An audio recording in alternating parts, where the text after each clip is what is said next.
ये कहानी है CIA के सीक्रेट एजेंट लुक की। उसने 40 साल तक किसी को बिना बताए CIA का सीक्रेट एजेंट बनकर काम किया है। दुनिया की नजरों में तो ये जिम का सामान बेचता है और उसके घर वालों को भी इसके बारे में सिर्फ इतना ही पता है। अब ये अपने आखिरी मिशन को पूरा करके अपनी जॉब से रिटायरमेंट चाहता है।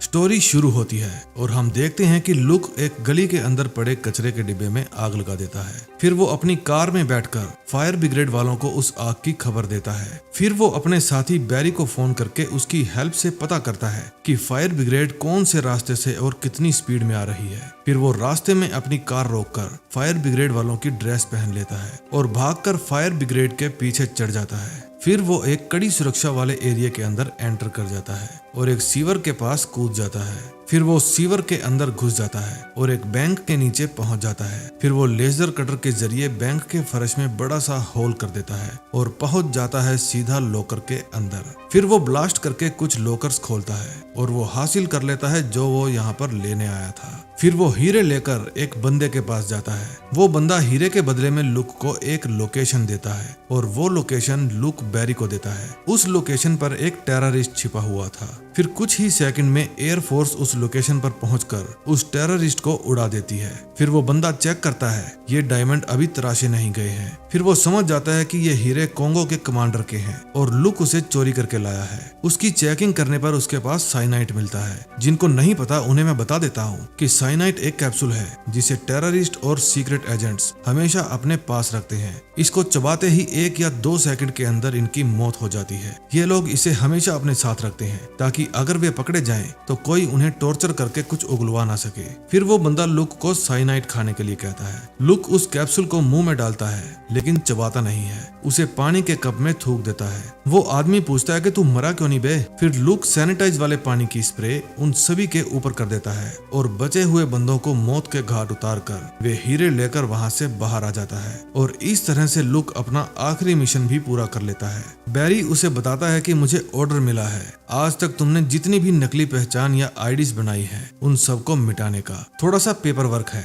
उसके बाद तुम हमेशा के लिए अपनी इसी पहचान में जियोगे। अगले सीन में हम देखते हैं कि लुक अपने घर अपनी फैमिली से मिलने जाता है। फिर वो अपनी एक्स वाइफ से मिलता है। 15 साल पहले इनका डिवोर्स हो चुका है लेकिन दोनों ने ही अब तक दूसरी शादी नहीं की है। लुक उसे दोबारा पाना चाहता है। फिर वो अपनी बेटी एमा से मिलता है। उसके साथ उसका बॉयफ्रेंड भी था जो लुक को बिल्कुल भी पसंद नहीं था लेकिन उसे अपनी बेटी पर नाज था क्योंकि उसने अच्छी पढ़ाई की और वो नशे, दारू, सिगरेट, गाली गलौज से भी दूर थी। अब 6 हफ्ते बीत जाते हैं और लुक की रिटायरमेंट पार्टी चल रही थी। उसके साथी उससे पूछते हैं कि अब आप क्या करोगे? वो कहता है कि मैं एक छोटी सी शिप लूंगा और उसके अंदर अपनी वाइफ के साथ वर्ल्ड टूर पर जाऊंगा। अपनी वाइफ को टाइम ना दे पाने के कारण ही तो मेरा तलाक हुआ था। अब मैं अपने रिश्ते सुधारना चाहता हूँ। फिर बैरी उसे ऑफिस में बुलाता है और बताता है कि हमारे एक एजेंट की जान खतरे में है। वो लुक को एक फोटो दिखाता है जिसको 25 साल पहले लुक ने ही मारा था और उसके बेटे को लंदन के एक बोर्डिंग स्कूल में पढ़ने के लिए भेज दिया था। अब उसका बेटा बोरो बड़ा हो गया है और वो अपने पिता के गैर कानूनी हथियारों के काम को आगे बढ़ाना चाहता है। अब उसकी नजर न्यूक्लियर पर है। उनका एक एजेंट उसी के इलाके में है और उससे संपर्क टूट गया है। बैरी कहता है कि बोरो आप पर विश्वास करता है क्योंकि उसे नहीं पता कि उसके फादर को आपने ही मारा था। लुक कहता है कि मैं वहां नहीं जाने वाला लेकिन बैरी उससे कहता है कि आपको वहां भेजने के लिए हेडक्वार्टर से ऑर्डर आए हैं। अगले सीन में हम देखते हैं कि लुक गायना पहुंच जाता है। उसे बोरो का खास आदमी केन लेने के लिए आता है। पहले तो वो लुक की तलाशी लेता है, फिर वो उसे अपनी जीप में बिठाकर बोरो के पास ले जाने लगता है। बोरो लुक से मिलकर बहुत खुश होता है क्योंकि उसके पिता के मरने के बाद इसी ने उसे पढ़ा लिखा कर बड़ा किया है। फिर बोरो लुक को अपनी बनाई हुई जन्नत दिखाने के लिए ले जाता है और बताता है कि मेरे ये आदमी मेरे एक इशारे पर अपनी जान भी दे सकते हैं। बैरी, रू और एल्डन ये तीनों अपने साथी लुक के ऊपर नजर बनाए हुए थे लेकिन बैरी को मन ही मन एक और डर सताए जा रहा था। उधर बोरो लुक को अपना इलाका घुमा रहा था। तभी एक जगह पर 2 लोगों की फाइट चल रही थी। फिर बोरो लुक को फाइट देखने के लिए ले जाता है। वहाँ एक लड़के और लड़की में फाइट चल रही थी। जब लुक देखता है कि ये उसकी बेटी एमा है तो उसके पैरों तले से जमीन खिसक जाती है। उसे देखकर रू और एल्डन भी हैरान हो जाते जाते हैं। एमा उस लड़के की बुरी तरह से पिटाई करती है और उसे हरा देती है। फाइट खत्म होने के बाद बोरो उसे लुक से मिलवाता है। वो भी अपने पापा को देखकर हैरान हो जाती है, क्योंकि उसे भी नहीं पता था कि उसका बाप असल में करता क्या है। फिर बोरो लुक को रात में हो रही पार्टी में इनवाइट करके वहां से चला जाता है और एमा को कहता है कि ये हमारे मेहमान हैं, इनका ख्याल रखो। लुक गुस्से में बैरी के पास फोन करता है, लेकिन बैरी की तो फटी पड़ी थी, क्योंकि वो जानता था कि उसकी बेटी CIA एजेंट है, लेकिन आज तक उसने ये बात लुक से छुपा रखी थी। ऊपर से उसके साथी उसे डरा रहे थे कि लुक तुम्हें उस तरह से चीर फाड़ देगा जैसे गोरिल्ला तरबूज के चीथड़े उड़ा देता है। फिर बैरी फोन उठाता है और कहता है कि CIA ने बचपन से ही इसके ऊपर नजर रखी हुई थी, क्योंकि इसका दिमाग बिल्कुल तुम्हारे जैसा था। फिर इसका टेस्ट लिया गया और इसने उसमें मुझसे भी ज्यादा नंबर लिए, और सबसे खास बात ये लुक की बेटी है और इसका IQ लेवल बड़ा ही तगड़ा है।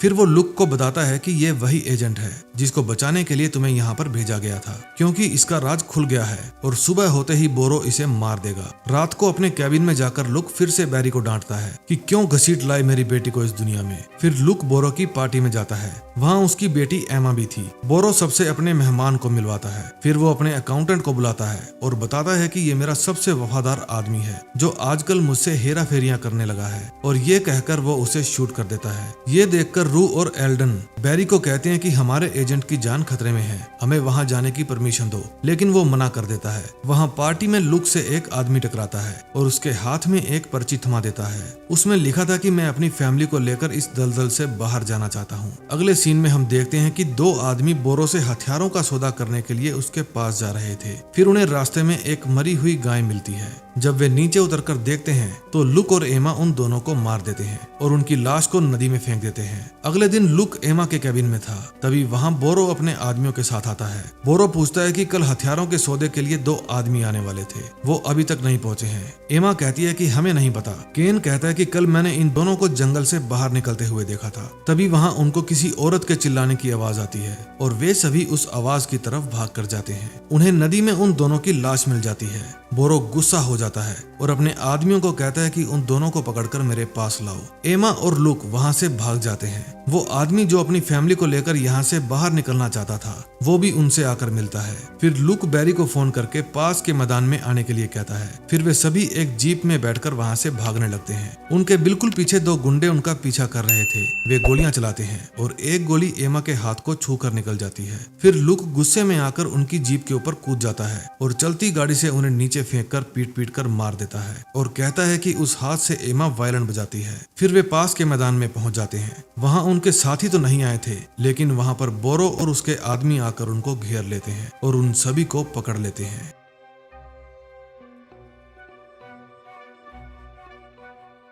दोस्तों, पिछले पार्ट में आपने देखा कि बोरो उन सभी को घेर लेता है और उन्हें पकड़ लेता है। वो लुक को कहता है कि क्या तुम्हें अंदाजा भी है मेरा कितना बड़ा नुकसान हो गया है। फिर लुक कहता है कि तुम अपने बाप की तरह बुज़दिल हो। वो मेरे सामने रो रहा था और गिड़गिड़ाकर अपनी जिंदगी की भीख मांग रहा था, लेकिन मैं उसे घसीटकर पहाड़ पर ले गया और वहां से नीचे फेंक दिया। बोरो और भी ज्यादा गुस्से में हो जाता है और कहता है कि मैं तुम सबको तड़पा तड़पा के मारूंगा। इतने में वहां पर रू और एल्डन आ जाते हैं और वे शूट करके बोरो के सभी आदमियों को मार देते हैं और लुक, एमा और उस अजनबी फैमिली को बचा लेते हैं। बोरो लुक के सामने से ही बचकर निकल जाता है और वो मौका होने के बावजूद भी उस पर गोली नहीं चला पाता, क्योंकि लुक ने ही उसे पढ़ाया लिखाया था। अगले दिन डॉट और बैरी एमा को अपने पास हेडक्वार्टर में बुलाते हैं और अपने पापा लुक के साथ ये मिशन पूरा करने के लिए कहते हैं, लेकिन वो इनकार करके वहाँ से चली जाती है। बैरी छोटी छोटी बातों पर घबरा जाता था, क्योंकि वो दिल का मरीज था, इसीलिए वो डेस्क जॉब करता था। फिर वे लुक के पास जाते हैं। लुक कहता है कि मैं रिटायर होना चाहता हूँ। डॉट कहती है कि तुम्हारी बेटी तुम्हारे जैसे गर्म खोपड़ी की है, अगर तुम उसके साथ ये मिशन पूरा करोगे तो उसके लिए बेहतर होगा। लुक अपनी बेटी से बहुत प्यार करता था, इसीलिए वो ये मिशन पूरा करने के लिए मान जाता है। लेकिन एमा इस बात से खुश नहीं थी। वो अपने पापा को कहती है कि अपनी फैमिली की तरह इस मिशन को बर्बाद मत कर देना। अगले सीन में हम देखते हैं कि लुक बैरी के पास जाता है और उसे अपनी वाइफ के नए बॉयफ्रेंड डोनी का लैपटॉप हैक करके उसके बारे में जानकारी हासिल करने के लिए कहता है। लुक उस नमूने को देखकर डिसअपॉइंट हो जाता है और कहता है कि ये क्या बकवास है, मेरी एक्स वाइफ मुझ जैसे हैंडसम को छोड़कर इस नमूने के चक्कर में पड़ी है। साला मेरे बच्चों को खुश करके मेरी वाइफ को पटाना चाहता है। उन्हें पता चलता है कि आज रात उनके घर पर डिनर होने वाला है और उसमें डोनी इनवाइटेड है। एमा का बॉयफ्रेंड भी थोड़ा लल्लू टाइप का था, लेकिन एमा को वो बहुत पसंद था। उसको भी नहीं पता था कि एमा CIA एजेंट है। फिर थोड़ी देर बाद उन सबकी मीटिंग होती है। रू उन सबको मैप में समझाती है कि बैरी प्लेन लेकर इस एरिया में जा सकता है। लुक और एमा बताते हैं कि वो एक नया न्यूक्लियर डिवाइस बना रहा है और जल्द ही वो अपना काम पूरा कर लेगा और अपने पापा का सपना पूरा करेगा। डॉट बताती है कि उसको पकड़ने में NSA भी हमारी हेल्प करेगा, तो लग जाओ काम पे। एमा अब भी अपने पापा के साथ काम नहीं करना चाहती थी क्योंकि वे उसे अभी भी एक छोटी बच्ची समझते थे। डॉट कहती है कि ये मिशन हमारे लिए बड़ा ही महत्वपूर्ण है, इसलिए तुम दोनों को मिलकर इसे पूरा करना होगा और इस काम में डॉक्टर तुम्हारी हेल्प करेंगे। डॉक्टर कहता है कि तुम दोनों का दिमाग एक जैसा है, तुम दोनों मिलकर काम करोगे तो एक बेमिसाल टीम बन जाएगी। वे कहते हैं कि हम कोशिश करेंगे कि बिना लड़े काम करें और वहाँ से चले जाते हैं। रात को लुक की वाइफ टेली के घर डिनर चल रहा था, जिसमें टेली का बॉयफ्रेंड डोनी और एमा का बॉयफ्रेंड कार्टर भी आया था। फिर लुक और बैरी वहाँ पर बहाने से पहुँच जाते हैं, ये देखने के लिए कि उनके बिना यहाँ पर क्या मजे चल रहे हैं। लुक कहता है कि पुराने खिलाड़ियों को छोड़कर नए पंछियों के साथ डिनर चल रहा है। फिर लुक अंदर जाकर सभी से मिलता है और अपनी पूरी भड़ास डोनी के हाथ पर निकाल देता है। फिर डोनी अंदर जाता है और आइसक्रीम कप केक लेकर बाहर बैरी को ला कर देता है। लुक कहता है कि इसके हार्ट का इलाज चल रहा है, इसको मारना चाहते हो क्या? मेरे घर के पास एक भिखारी बैठा है, ये उसको खिलाना पड़ेगा। लुक की एक्स वाइफ पूछती है कि तुम यहाँ पर क्यों आए हो? वो कहता है मैं टेबल सा लेने के लिए आया हूँ। फिर घर से बाहर जाकर वो आइसक्रीम झाड़ियों में फेंक देता है और बैरी को कहता है कि डोनी की कार पर ट्रैकर लगा दो। अगले दिन डॉक्टर इन दोनों बाप बेटियों को एक अजीब सा डिवाइस देता है। ये एक मैग्नेटिक जैकेट थी जिसका बटन दबाने पर ये दोनों आपस में चिपक जाएंगे और वापस स्विच ऑफ करने पर ये दूर हो जाएंगे। फिर डॉक्टर कहता है कि हर रोज तुम्हें 10 मिनट तक यूं ही चिपक कर रहना होगा, तभी तुम लोगों की एक दूसरे से दूर भागने की आदत बदलेगी। फिर उन सबकी अगेन मीटिंग होती है। इस मीटिंग में टीना मुखर्जी उन सबको बताती है कि बोरो का खास आदमी कजाकिस्तान में देखा गया है। उनका प्लान है कि HDR रिएक्टर से न्यूक्लियर वेस्ट को एक ट्रेन के जरिए लॉन्ग टर्म स्टोरेज पहुंचाया जाएगा, तब वे बीच रास्ते में उसे चुराने की कोशिश करेंगे। ये इतना मटेरियल है कि एक बड़े शहर को मिटाने के लिए काफी है। इस ट्रेन की रफ्तार 150 किलोमीटर प्रति घंटा होगी। लुक कहता है कि उन्हें इन पहाड़ियों के बीच में ट्रेन को रोकना होगा। डॉट कहती है कि लुक और एमा पैसेंजर्स बनकर उस ट्रेन के अंदर बैठेंगे। शायद बोरो का भी कोई आदमी ट्रेन के अंदर बैठा होगा। वो एल्डन और रू को कहती है कि तुम चेकिंग इंस्पेक्टर बनकर रेलवे स्टेशन के कंट्रोल रूम में जाओगे और वहां से ट्रेन पर निगरानी रखोगे। बैरी और टीना ये दोनों तुम्हारी यहीं से मदद करेंगे। फिर लुक और एमा को उनके नए ID और पासपोर्ट दे दिए जाते हैं। प्लेन में एमा अपने बॉयफ्रेंड से फिर से झूठ बोलने के लिए सैड थी। फिर एल्डन उसे देखकर कहता है कि रिलेशनशिप CIA को चलने नहीं देती, इसीलिए तो मैं कुंवारा हूँ, कहीं भी जाओ कोई टेंशन नहीं। दोस्तों, आप लोगों में से कौन कौन कुंवारा है और मस्ती की लाइफ जी रहा है, कमेंट करके जरूर बताना। एमा समझ जाती है कि इसी कारण उसके मॉम डैड का डिवोर्स हुआ था। लुक और एमा ट्रेन में पहुंच जाते हैं। बैरी और टीना भी अपनी पोजीशन संभाल लेते हैं। फिर लुक बैरी को कहता है कि ऑपरेशन डोनी पर भी पूरी नजर रखना, वो टेली के ज्यादा नजदीक नहीं आना चाहिए। फिर एमा पूछती है क्या ये टोनी अंकल के बारे में है, लेकिन लुक बात से पलट जाता है। फिर एमा कहती है कि उस लड़की को देखिए, फॉर्मल सूट में भी उसने फौजियों वाले जूते पहन रखे हैं। लुक कहता है कि उस गिटार वाले को देखो, उसके अंदर हथियार हो सकता है। एमा कहती है कि उस आदमी को देखो, हाथ पर चोटों के निशान और नजर हर आने जाने वाले पर, जरूर ये भाड़े का टट्टू होगा। फिर लुक कहता है कि हमें वेट करना चाहिए, ये पैसेंजर्स भी हो सकते हैं। उधर रू और एलन रेलवे स्टेशन के कंट्रोल रूम में जाते हैं और कहते हैं कि हम यहाँ मुआयना करने के लिए आए हैं, तुम्हारा काम देखकर हमें रिपोर्ट आगे भेजनी होगी, आप बस अपना काम करते रहें। ट्रेन 150 किलोमीटर प्रति घंटा की रफ्तार से चल पड़ती है। तभी वहाँ पर हेलीकॉप्टर आ जाता है। एमा देखती है कि वो सैंडविच खाने वाला बंदा भी अब गायब हो चुका था। फिर एमा सबको खिड़की से दूर रहने के लिए कहती है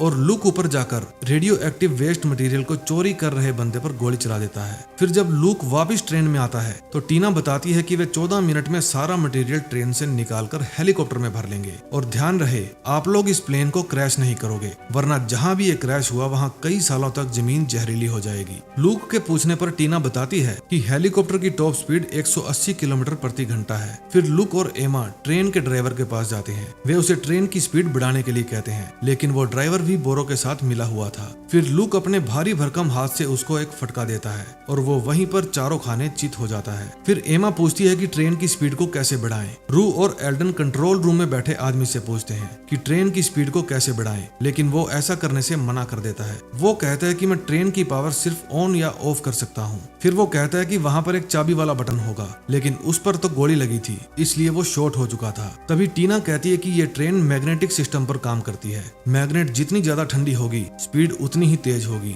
फिर लुक पूछता है कि मुझे ये बताओ कि कितने कूलेंट वाल्व्स खोलने होंगे। उधर बैरी डोनी के ऊपर भी नजर बनाए हुए था। उसका टैली के साथ आज रात कोई प्लान लग रहा था, इसलिए वो 4 वाइग्रा की गोली खा लेता है। ये देखकर बैरी के मुंह से निकल जाता है 4, और लुक चारों वाल्व खोल देता है। ट्रेन की स्पीड तेज हो जाती है और चॉपर इतनी तेज स्पीड से उड़ नहीं पाता, इसलिए वो डिस्कनेक्ट हो जाता है। कंट्रोल रूम में बैठा ऑफिसर कहता है कि ये मैग्नेट बहुत ज्यादा ठंडे हो गए हैं, अब ट्रेन को रोकना नामुमकिन है। शहर नजदीक है, जैसे ही ट्रेन वहां पर गई तो आधा शहर मारा जाएगा। एमा कहती है कि कांग्रेचुलेशन डैड, आपने दुनिया का सबसे ज्यादा खतरनाक चलता फिरता बॉम्ब बना दिया है। और इसी के साथ सेकंड पार्ट का भी एंड हो जाता है। दोस्तों, सीरीज अच्छी लग रही हो तो प्लीज वीडियो को लाइक करें और कमेंट जरूर करें, ताकि मुझे और पार्ट बनाने का हौसला बना रहे। अगला पार्ट और भी धमाकेदार होने वाला है, इसलिए सब्सक्राइब करके बेल आइकन जरूर दबा दें। मिलते हैं नए दिन नए वीडियो के साथ। Till then, bye bye.